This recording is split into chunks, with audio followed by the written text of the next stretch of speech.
Bueno, Byron va a presentar la fractura metabólica de la naturaleza en el sur de Chile, el caso del río Damas entre Osorno, entre la leche y la carne. Tienes 15 minutos. Ya. Te voy a avisar los 10 para que sepas bien, ¿ya? Bueno. Ya. Entonces mi presentación se titula La fractura metabólica de la naturaleza en el sur de Chile, el caso del río Damas en Osorno, entre la leche y la carne. Yo me llamo Byron C. Mancilla, soy profesor de Historia y Geografía de profesión y estudiante actual del Magíster en Ciencia Humana Mención Historia de la Universidad de los Lagos. Aquí un poco, digamos, el territorio que estoy abarcando es un territorio a nivel cuenca, o sea, no divido el límite comunal, porque aquí tomo dos comunas, la comuna de Osorno y la comuna de Puyehue. Y además, no solo tomo el curso principal, sino que me territorializo también sobre los esteros y sobre los ríos tributarios y humedales que ocupan este río Damas. Entonces el objetivo de investigación en general, voy a leer el general, analizar la degradación del río Damas y sus relaciones con la producción agrícola y ganadera desde el sur de Chile, desde la teoría de la fractura metabólica, alrededor de 20-25 años. Y lo que quiero lograr es encontrar las redes o estructuras humanas capitalistas vinculadas a la naturaleza y a la producción. Bueno, y los otros quieren, en específico, en el primer objetivo específico, voy a reconstruir una historia ambiental del rubro el segundo. La primera quiero reconstruir una historia del rubro agropecuario con el agua, o sea, de la relación de la economía agua, los modos de producción, la significancia del agua en la historia y también la ideología que ocupan los grupos empresariales con el agua. En mi segundo objetivo específico busco crear una historia ambiental del río Damas en el territorio Cuenca. Y el último busca estructurar lo concreto, que es lo aparente, lo superficial, lo abstracto, que es la descomposición de esta totalidad, y la reconstrucción, que es comprender de nuevo la totalidad después de la investigación casi al final, y tratar de evidenciar las secuelas que tienen el metabolismo, el capitalismo agropecuario en el sur de Chile, a través de la fractura metabólica. El marco teórico, que es el metabolismo y la fractura metabólica. Voy a empezar por un poco, yo retomo a Marx en su teoría del metabolismo, en el Capital, a Engels, Dialéctica de la Naturaleza, el Antiduri, otros libros el fin de la filosofía clásica de Ludwig Feuerbach, y en general ellos remiten al carácter fisiológico del metabolismo extraído desde las ciencias naturales de su tiempo, de 1870, después de escribir el Capital Marx y también Engels.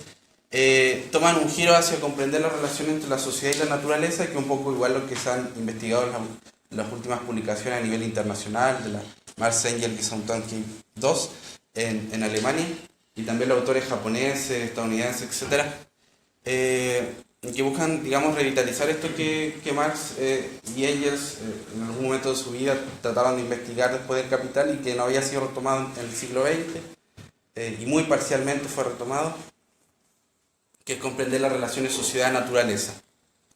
El capitalismo, de cierta forma, transforma las relaciones sociedad-naturaleza, no cambiando el formato de fondo, como trata de explicar sobre el Mao también, sino agudizando los procesos de impacto antrópico a escalas industriales que tiene, porque, digamos, las prácticas agresivas con la naturaleza igual están previstas al capitalismo en los pueblos originarios de América. Y ahí encontramos el ejemplo claro en los mayas, o también los mapuches de acá de la zona con la quema de ciertas porciones de bosque, etc. El metabolismo, de cierta forma, se ve alterado por los cambios del medio ambiente, la contaminación del agua, la sobreexplotación de los suelos, que aquí Marx llama el robo hacia el futuro, porque el suelo tiene una capacidad de producción y lo que hace la introducción de la maquinaria, de los fertilizantes, es explotar esa capacidad de producción mucho más allá de la que el suelo tiene capacidad de ser. Entonces es un robo hacia el futuro. Se produce en 100 años lo que podría haberse producido en 50. Y otras formas que son la degradación de la salud, la epidemia, la pobreza o la locura. Y aquí retomo yo a la teoría de la fractura metabólica, que esto es un autor estadounidense de California, John Bellamy Foster, que escribió principalmente un libro en 2004 titulado La ecología de Marx y que ha actualizado sus últimas publicaciones con la fractura ecológica el 2021, la dialéctica de la ecología el 2025, ha escrito algunas publicaciones con ecomarxistas de China principalmente, y que trata de retomar el metabolismo desde una concepción capitalocena, donde el impacto no produce alteraciones, ahora produce secuelas sobre las que actúan estas alteraciones. O sea, si aquí vemos ya las alteraciones, ya vemos que los seres humanos, la naturaleza, los seres vivos, de cierta forma, ya tienen secuelas del impacto antrópico, entonces se actúa sobre ese impacto antrópico ya establecido, preexistente. La fractura se produce a nivel social e intelectual. El ser humano se ha separado culturalmente de pensamiento y se concibe como una no naturaleza, o sea, como fuera de la naturaleza. De cierta forma ya no nos concebimos como animales. El ser cotidiano, ya no es marxista, sino que la persona común ya no se concibe como parte de la naturaleza, se concibe como un ser superior. Y las secuelas de la fractura en el metabolismo son irreparables, según dice John Bellamy Foster. Se actúa sobre una población ya enferma, ya patogenizada, ya moribunda. Y esto igual lo podemos ver en un caso dentro de la Nor-Patagonia, que esta parte igual forma parte de esa región, que toma igual parte de Argentina, de Neuquén, donde se ha investigado el caso de Vaca Muerta, por ejemplo, donde los capitales mineros han contaminado las aguas y con ello han impedido que la población local pueda reproducir su economía en torno al ganado y también poder subsistir con el agua local. O sea, hacen a las comunidades dependientes de mercados extranjeros que traen insumos desde fuera en vez de, digamos, poder proteger la propia soberanía alimentaria de las comunidades. Un poco el marco metodológico que voy a usar es el método dialéctico materialista, o sea, retomo un poco el método de Marx, que usó en El Capital, y también que han usado otros autores como de mi área, principalmente de la historia, Erich Hoffmann, que es el método dialéctico materialista para comprender los hechos sociales, los hechos naturales y cómo se metabolizan estas relaciones. Y parto un poco por contextualizar este método porque es complejo de entender que parte del materialismo de Demócrito y Epicuro, que retoma Marx en sus años de juventud, y que principalmente ellos buscan una perspectiva de la realidad basada en la realidad material, o sea, de lo que podemos conocer realmente, lo que nosotros podemos conocer. Por ejemplo, no podemos conocer el sol, digamos, realmente, sino que nosotros podemos concebir el sol desde nuestra posición. Desde acá, son así. ¿Sí? Y además que los que experimentamos es sensible, o sea, la idea que tenemos en la cabeza no modifica, o sea, no es principal a lo que podemos conocer materialmente, sensiblemente, sino que lo primero es lo material, lo que podemos conocer acá. La idea no transforma en el mundo, sino que el hombre es el que transforma el mundo a través de la acción. El materialismo también de Spinoza es un autor igual del siglo XVII, europeo, etcétera, que considera la naturaleza como una totalidad. O sea, él ve que el ser humano es parte integral y él describe casi un dios, pero es parte integral de la naturaleza. O sea, como otros animales, está equitativamente en el mismo plano de equivalencia. Y el materialismo de Marx y Engels considera la realidad como una construcción social e histórica que está condicionada y también es condicionada por su medio natural. O sea, que los seres vivos ya estén degradados también degrada al ser humano porque nosotros consumimos los seres vivos. O tenemos una relación, digamos, de cierta forma con algunos seres vivos simbiótica. Con otros dependemos del alimento. Con otros hemos perdido la total conexión porque compramos algo que viene de China y exportamos lo que producimos acá y lo llevamos a China o a Europa. Y, claro, la dialéctica es la otra parte. El método dialéctico considera diversos autores como Sócrates y el método mayéutico que se analiza mucho después, que trata de comprender lo que sabíamos anteriormente. De cierta forma dice que con la muerte perdimos los conocimientos, los saberes y tenemos que tratar de comprender esa verdad. Tenemos que rasgar el velo de Maya y comprender lo que está oculto en el mundo. ese conocimiento se valida en la confrontación de los opuestos, en la discusión, en la tensión de las cosas. Otro autor es Hegel, que considera la realidad como transformación dialéctica, pero sin embargo él no ve el trasfondo más allá de lo representado, de esta, digamos, de esta superficialidad, de este manto que está enfrente de nosotros, que se cree que es lo más concreto, pero aquí Marx y Engels dicen que lo más concreto, o sea, que lo representado es lo más abstracto, o sea, lo que está acá es lo más abstracto, no lo más concreto. Lo concreto se encuentra en la comprensión de las partes de la totalidad abstracta, y eso es lo que trato de buscar comprender. Dividir esas partes y volver a formar de nuevo esa totalidad para comprender cuáles son las correlaciones que se establecen entre la economía local o regional y la naturaleza.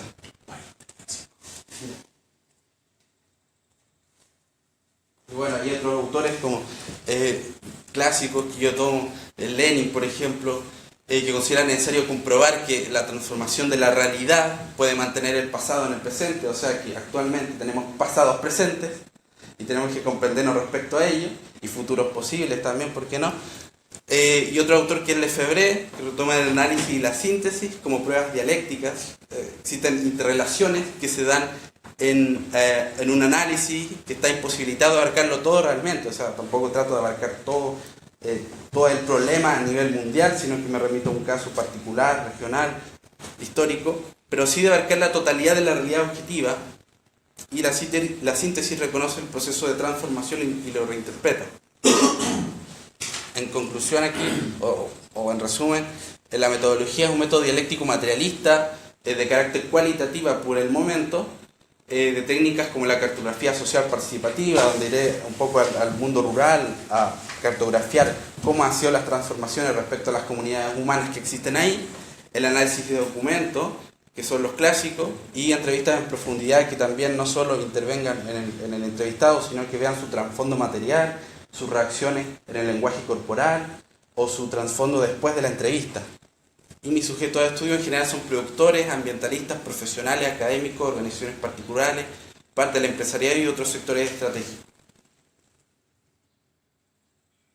Y aquí tomo un poco ya, lo digo un poco vuelta, el problema de investigación en realidad el río Dama es un territorio cuenca que se encuentra muy investigado desde la urbanidad, pero nunca de la ruralidad, porque las fronteras que establece la historiografía también, la historiografía tradicional, es de una historia urbana. El proceso de relación que se establece sobre este río es de uno de los casos más ejemplares del sur de Chile, porque no solo es un caso particular, un caso excepcional, pueden comprenderlo ustedes, sino un caso que se puede extrapolar a otros ecosistemas de cuerpos de agua, porque es de los ríos que sufre la mayor sequía hídrica de los ríos del sur de Chile. Y que ha sido transversalizado por procesos como la colonización, el despojo o el capitalismo neoliberal.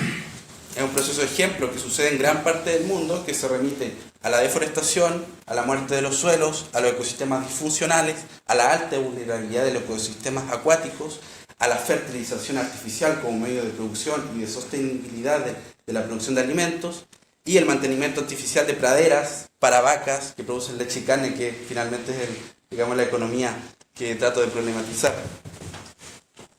Al sector agroganadero, por otro lado, remite a una relación de dependencia de cierta forma. Después de la crisis del 30, se posiciona estratégicamente como productor nacional de leche y carne en los mercados, pero lo que no se ha analizado hasta el momento es cómo ese sector ha aumentado su impacto antrópico porque la población nacional ha aumentado.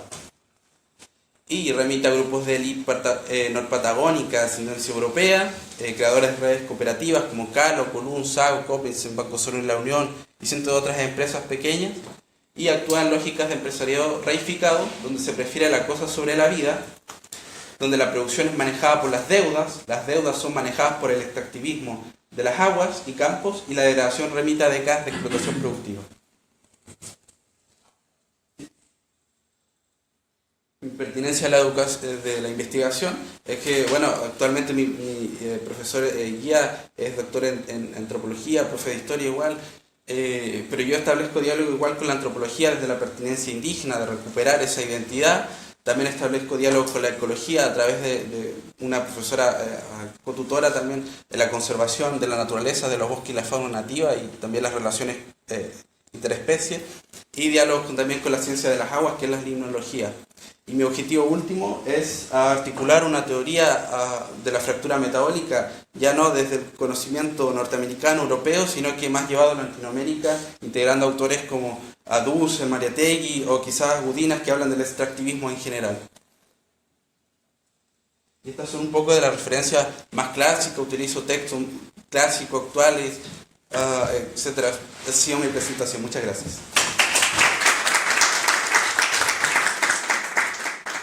Muchas gracias, Byron. Gracias.